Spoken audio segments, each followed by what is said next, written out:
Story outline. 12. Vanished in the Deathworld jungle. The human returned carrying supplies and a tamed predator. The story opens on the landing platform of Research Station Kepler 442, a massive floating facility hovering above the endless jungle canopy of Verdania Prime. This planet is classified as a Class 9 Deathworld, meaning 90% of its native life forms are hostile to off-world species. The station serves as humanity's gateway to studying one of the most dangerous planets in known space. Commander Ilara Voss, a Zentari military officer with silver skin and 4 arms, stands at the platform edge watching the jungle below. Beside her are representatives from 11 different alien species, all waiting. They have been waiting for 6 standard days. 12 expedition members entered the jungle below to retrieve critical medical supplies from a crashed cargo vessel. Only one has returned. That one is Corporal James Mitchell, a human from Earth. He emerges from the tree line below, and the station's scanners immediately pick him up. What shocks everyone watching is not just that he survived, but what accompanies him. Strapped to his back is a makeshift carrier loaded with supply containers. Walking beside him, calm as a domesticated pet, is a Verdanian razorwing, a 6-legged apex predator with blade-like wings and teeth that can shear through titanium alloy. The creature stays close to Mitchell, occasionally looking up at him as if waiting for direction. As the retrieval shuttle brings Mitchell up to the station, Voss and the other species representatives crowd around. The human looks exhausted, his uniform torn and stained with mud and blood, but his eyes are clear and focused. The razorwing follows him onto the platform without restraints. Several security officers raise their weapons, but Mitchell raises a hand. The predator sits, folding its blade wings against its body.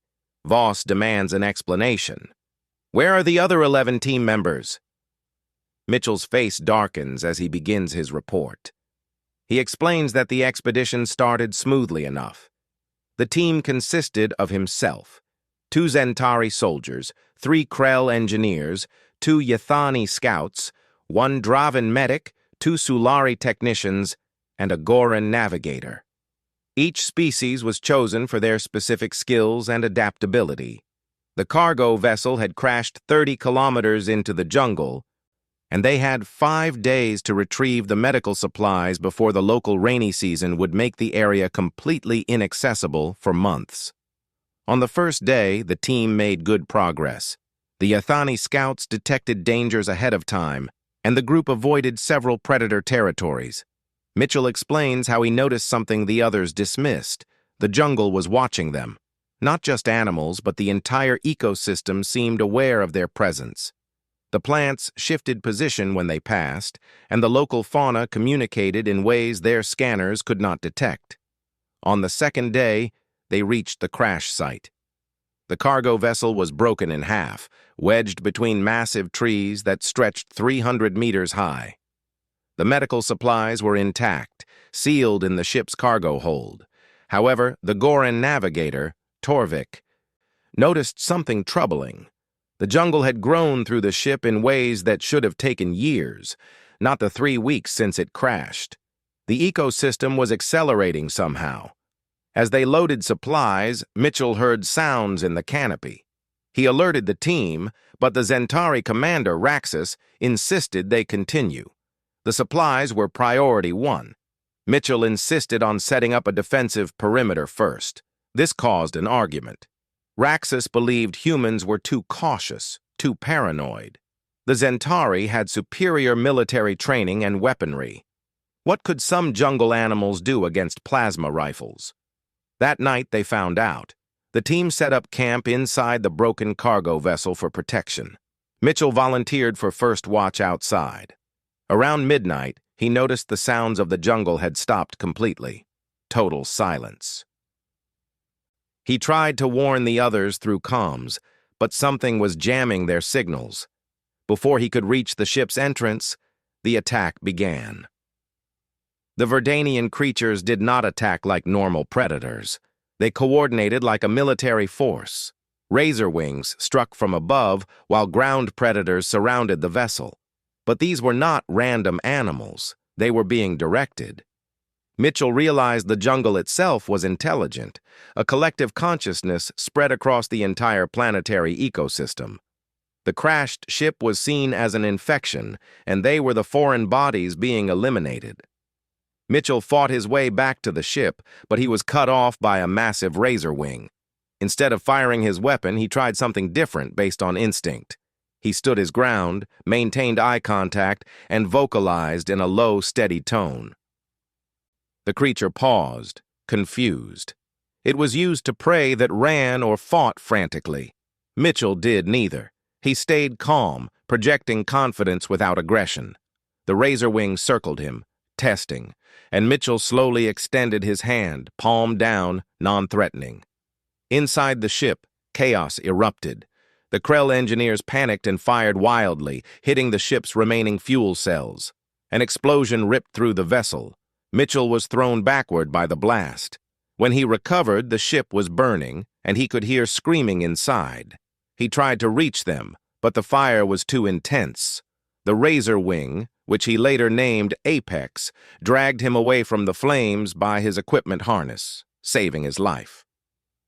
For 2 days, Mitchell survived alone in the jungle with Apex nearby. He quickly realized the creature had bonded with him during their encounter. Razor wings were pack hunters, and by not showing fear or aggression, Mitchell had accidentally performed a dominance display that the creature interpreted as alpha behavior. Apex began bringing him food, small prey animals, and warning him of dangers. Mitchell knew he needed to complete the mission. The medical supplies were critical for a disease outbreak on Station Kepler 4R42. He returned to the burning wreckage and found that some supply containers had been thrown clear of the explosion. Over the next 3 days, he gathered everything he could carry.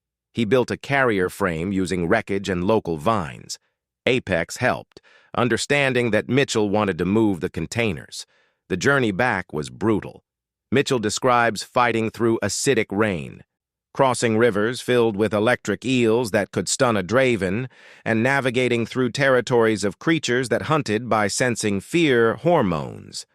But he survived because he adapted. He learned to read the jungle's rhythms, to move when the ecosystem permitted, and to rest when Apex signaled danger. He ate whatever Apex brought him without question. He drank from the same water sources the local predators used. On the final day, Mitchell encountered the jungle's true intelligence, a massive fungal network connected to the trees. It communicated through chemical signals and spore clouds. Mitchell realized it was testing him. Instead of trying to fight or flee, he sat down and waited. For hours, he remained still as spore clouds surrounded him. The network was learning about him, understanding that unlike the others, he could coexist. He was not trying to dominate or destroy. He was adapting, surviving, respecting the jungle's rules.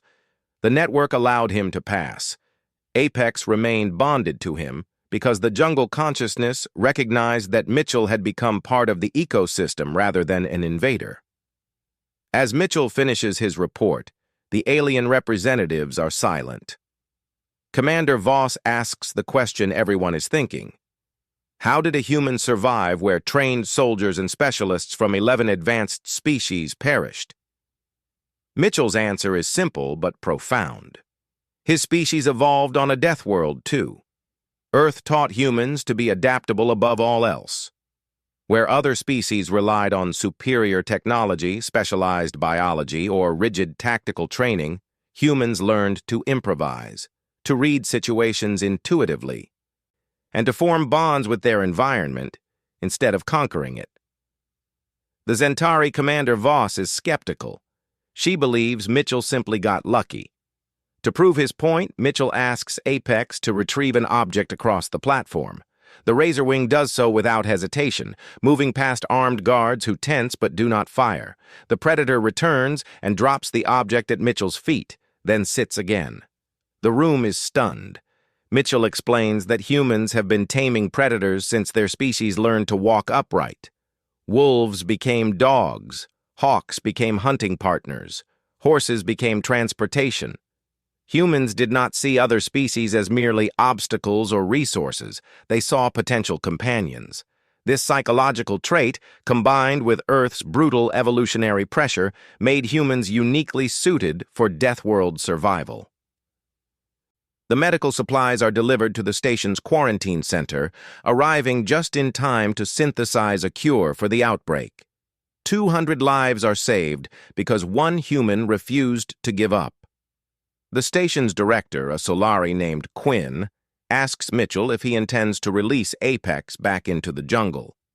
Mitchell looks at his companion and shakes his head. Apex chose to bond with him. Forcing separation would be cruel to both of them. The director agrees to allow Apex to remain, making Mitchell responsible for the creature's behavior. In the story's conclusion, Mitchell stands at his quarters window overlooking the jungle. Apex lies beside him, the predator's breathing steady and calm. Mitchell thinks about his fallen teammates. He could not save them, but he honored their mission. He wonders if other species will ever truly understand what makes humans different. It is not strength or intelligence. Many species exceed humans in those areas. It is adaptability. It is the stubborn refusal to accept defeat. It is the ability to look at a killer predator and see a potential friend. The story ends with Voss entering Mitchell's quarters. She informs him that the Galactic Council wants him to train an expedition force in human survival techniques. More Deathworlds need exploration, and conventional approaches keep failing. Mitchell accepts on one condition. They listen when he tells them to stop and observe. The jungle taught him that survival is not about domination. It is about understanding. Apex raises its head and makes a low sound that almost resembles approval. Mitchell smiles. Perhaps the galaxy is finally ready to learn what humanity figured out thousands of years ago. The strongest survivors are not those who conquer nature, but those who learn to live within it.